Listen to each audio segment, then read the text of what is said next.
Nishikant Chaudhari, NGO ग्रामीण विकास मंच Umred, district Nagpur. Main म्हणजे आमच्या इथे पॉवर्टी खूप आहे ग्रामीण भागामध्ये महिलांची. त्याच्यानंतर इथे महिलांचं हिमोग्लोबिन फार कमी आहे आणि महिलांना फरवरीनंतर रोजगार बिलकुल उपलब्ध राहत नाही. आणि दिवसेंदिवस आज आमच्या इथे पाणी न पडत असल्यामुळे यावर्षी जे आमच्या सोयाबीनचं उत्पन्न होतं हे उत्पन्न फारच कमी झालं आहे. म्हणजे शेतकरी पूर्ण यावेळेस डुबलेले आहेत उत्पादनामध्ये. जसं एकरी 8-9 पोते व्हायचं ते यावर्षी एकच पोतं झालेलं आहे फक्त सोयाबीन उत्पादन. त्यामुळे शेतकरी यावेळेस म्हणजे आमच्या इथे शेतकरीची इतकी हलाखीची परिस्थिती आहे की त्याला 2 वेळचं जगणं सुद्धा या वर्षात मुश्किल होऊन गेलेलं आहे. महिलांच्या बाबतीमध्ये आरोग्याची फार मोठी समस्या आहे. आरोग्यामध्ये इथे आमच्या इथे पीएचसी आहे, त्या डॉक्टर बरोबर राहत नाही, औषधी बरोबर नसते. ग्रामीण भागामध्ये पुन्हा दुसरी जी महिलांची समस्या आहे की इथे कोणत्याही कंपनीची जी लोक असतात, एजंट असतात, हे नॉन बँकिंग फायनान्स ह्या आणि एलआयसीचे काही लोक कोणत्याही स्कीम घेऊन त्या महिलांच्या पॉलिसी काढतात आणि त्यांना महिलांना आणि शेतकऱ्यांवर लुटल्या जाते. इकडे ही पण एक खूप मोठी समस्या आहे. म्हणजे किशोर जे मुलं आमच्या इथे त्यांची पण बेरोजगारी समस्या आहे.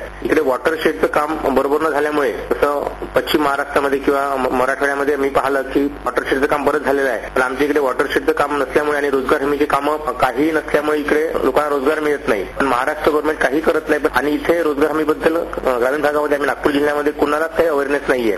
लोकांना हे सुद्धा माहित नाही की आपल्याला फॉर्म नंबर 1 भरावा लागतो, नोंदणी करावी लागते तलाठ्याकडे, नंतर आपल्याला फॉर्म नंबर 2 मिळतो, हे सुद्धा लोकांना माहित नाही. आणि ग्रामसेवकांनी या कामावर पूर्ण बहिष्कार टाकलेला आहे. त्यामुळे नागपूर जिल्ह्यामध्ये रोजगार हमीची कामं बिलकुल होत नाहीये. इकडे महाराष्ट्र शासन म्हणते की इकडे कामं सुरू आहे आणि त्यामुळे कपाट जी दिली ती फंडिंग एजन्सी आहे हे रोजगार हमीची कामं इथे सुरू करत नाही किंवा अवेअरनेसचे जे प्रोग्राम आहे ते जे सामाजिक संस्थांना द्यायचे ते त्यांनी देणं बंद केले. जे झालेले प्रोजेक्ट त्यांनी सँक्शन केलेले एनजीओचे प्रोजेक्ट त्यांनी कॅन्सल केले. अशी इथे शोकांतिका आहे आणि रोजगार हमीची कामं नागपूर जिल्ह्यामध्ये फार अल्प प्रमाणात सुरू आहे. ह्या आमच्या जिल्ह्याच्या समस्या आहे.